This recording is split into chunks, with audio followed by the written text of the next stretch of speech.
Good morning to all of you. Here, myself Abhishek Kumar from Mechanical Engineering Department, JCRC Jaipur. So today we have discussed about steering mechanism. So in our syllabus, basically two types of steering mechanism. First, Davis steering mechanism, and second is Ackermann steering mechanism. Here two models based on Davis steering mechanism, and this is the Ackermann steering mechanism model.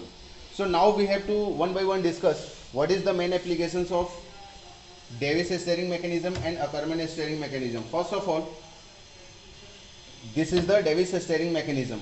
We already know that in case of Davis steering mechanism, as per your nomenclature mechanism, so in any kinematic chain, when first link is either any one link is fixed, we have to say this is the mechanism.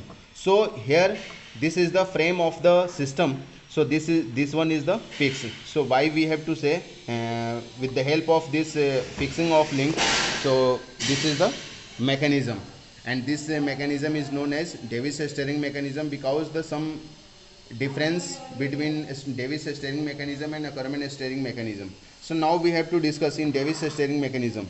We already see in case of Davis steering mechanism, Davis steering mechanism, because in case of Davis steering mechanism, whole mechanism is occurred in front of the front axle. Okay, so this is the front axle. Okay, and this is the back axle. Okay, so simple, this is the straight condition. This is the, suppose that this one is the front wheel. Okay, this is the front axle, and remaining here is the position of rear axle and with respect to the rear wheel. Okay, so now in case of a steering Davis steering mechanism, we already say in case of Davis steering mechanism, all mechanisms occurs just in front of the front axle. Okay, and the second condition, in case of Ackermann steering mechanism, so this is the also we have to assume this is the front axle, and with respect to the front axle, all mechanisms occurred just before. Okay, so just back side of the front axle. So major difference between these two types of a steering mechanism, Davis steering mechanism and Ackermann steering mechanism, is to all mechanisms occurred in just in front of the front axle, but in case of Ackermann steering mechanism, okay, Ackermann steering mechanisms held, yeah, mechanism occurs just back side of the front axle. This is the first difference between both type of steering mechanism. Second type of difference, in case of Davis steering mechanism, a sliding member. Okay, so now here we say when wheel goes to rotate either in left side or goes to turn in right hand side, then this part is goes to slides. Okay, with respect to the frame of the system. So here we have to generate a sliding member. Okay, so now, but in case of Ackermann steering mechanism, when wheel goes to rotate either in left turn or in right turn, with respect to the, when this is the front side. So okay, so when wheel goes to rotate in inner side, yeah, left hand side, then the instantaneous center, because we have already discussed about the instantaneous center. Okay, so here instantaneous center of both wheels are changed. So this is the extended line of the point, and here is the extended line, and both extended line intersect to each other, and where the both extended line intersect to each other, this is the point of instantaneous center. And now we have to calculate, so how much angle this wheel goes to turn.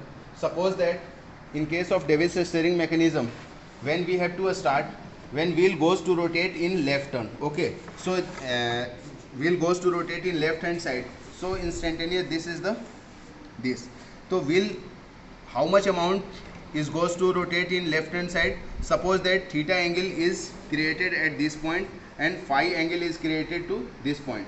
So according to geometry, we have to calculate a correct steering mechanism.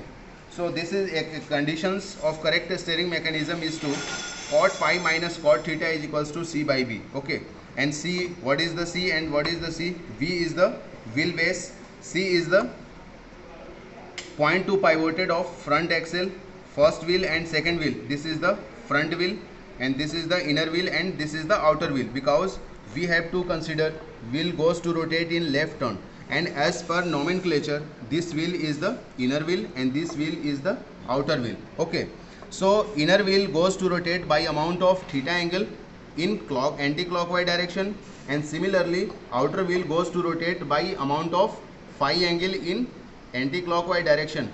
Then with respect to the these two wheels rotation, okay, angular rotation. So now we have to calculate some mathematical formulas, a correct steering mechanism. So already we have to see study cot phi minus cot theta is equals to C by B is the correct steering mechanism.